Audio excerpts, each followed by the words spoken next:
हरियाणा में एमएसपी को लेकर जारी घमासान के बीच सियासत भी शुरू हो गई है। एक और जहां पर जेजेपी विधायक रामकरण काला ने किसानों के प्रदर्शन का समर्थन करते हुए शुगरफेड के चेयरमैन पद से इस्तीफा दे दिया, तो वहीं दूसरी ओर इनेलो नेता अभय चौटाला ने रामकरण काला के इस्तीफे पर प्रतिक्रिया दी।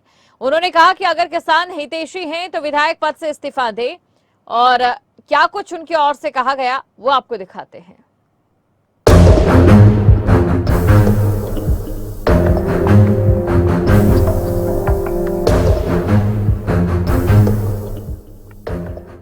हरियाणा में सूरजमुखी की एमएसपी खरीद को लेकर एक और किसान लामबंद है, तो दूसरी ओर इस पर सियासत हाई है। शाहबाद से जेजेपी विधायक रामकरण काला ने किसानों के प्रदर्शन के बीच हरियाणा शुगरफेड के चेयरमैन पद से इस्तीफा दे दिया।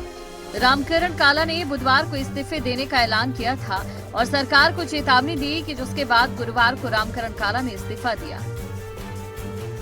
ठीक है, उनकी मांग मांगनों का रोड जाम करना है, कुछ हमला उनके साथ प्रेम प्यार से बैठाकर तो भी बैठे अब कौन उठ गए या तो लाठी चार तो उठ गए बताओ, और ये पंगे ही हो ना, सारी भुगतना पड़े तो भुगता में रहे ना, यहाँ बैठे आप जिंगे ना जाऊंगी ना पीछा पीछा जिंगे जाओ पीछा पीछा, मैं तो ऐसा काम ना कभी मना करा ना मैं करता।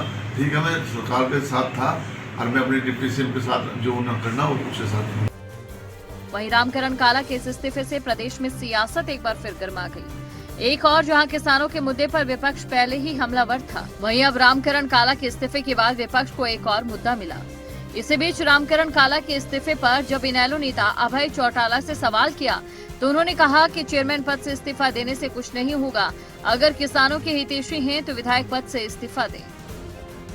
चेयरमैन से नहीं, अगर किसानों का हितैषी है तो जो विधायक पद से इस्तीफा, चेयरमैन से इस्तीफा क्या होता है?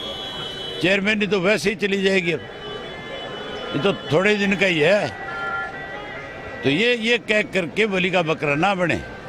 इस्तीफा देना है तो किसानों के हक में इस्तीफा दे, विधानसभा से दे, ये कह के दे कि जिन्होंने इनके ऊपर लाठीचार्ज किया तो उनके खिलाफ मुकदमे दर्ज हो, अदरवाइज मैं सदस्यता छोड़ता। साथ ही सूरजमुखी की एमएसपी पर खरीद कर रहे किसानों को लेकर केंद्रीय मंत्री संजीव बालियान का बयान भी सामने आया। उन्होंने कहा कि एमएसपी को लेकर कई बार दिक्कतें आती हैं, ऐसे में किसानों को धैर्य रखना चाहिए। ये सूरजमुखी पे बात थी, इसके ऊपर कल निर्णय हो चुका कि खरीद होगी। कई बार इन बातों में चूंकि ये खरीद रेगुलर नहीं होती, जब इसमें कई बार रेट एमएसपी से नीचे आ जाते हैं तो सरकार इसमें बीच में कूदती है, तो इसमें थोड़ा सा समय लग जाता है। लेकिन अगर किसान की बात करो, मैं कृषि राज्य मंत्री रहा हूँ दोस्त।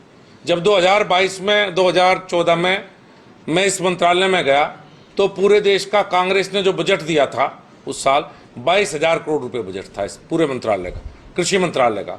और आज कृषि मंत्रालय का बजट 2 मंत्रालय बन गए, एनिमल हस्बेंड्री अलग हो गया।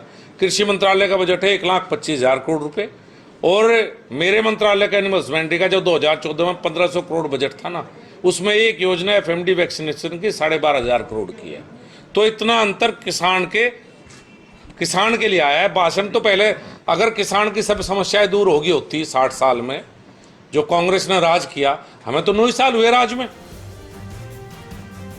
किसानों को लेकर राजनीति जोरों पर है, ऐसे में अब देखना होगा कि एमएसपी की मांग पर मचा सियासी घमासान कब तक खत्म होता है। ब्यूरो रिपोर्ट, खबरें अभी तक।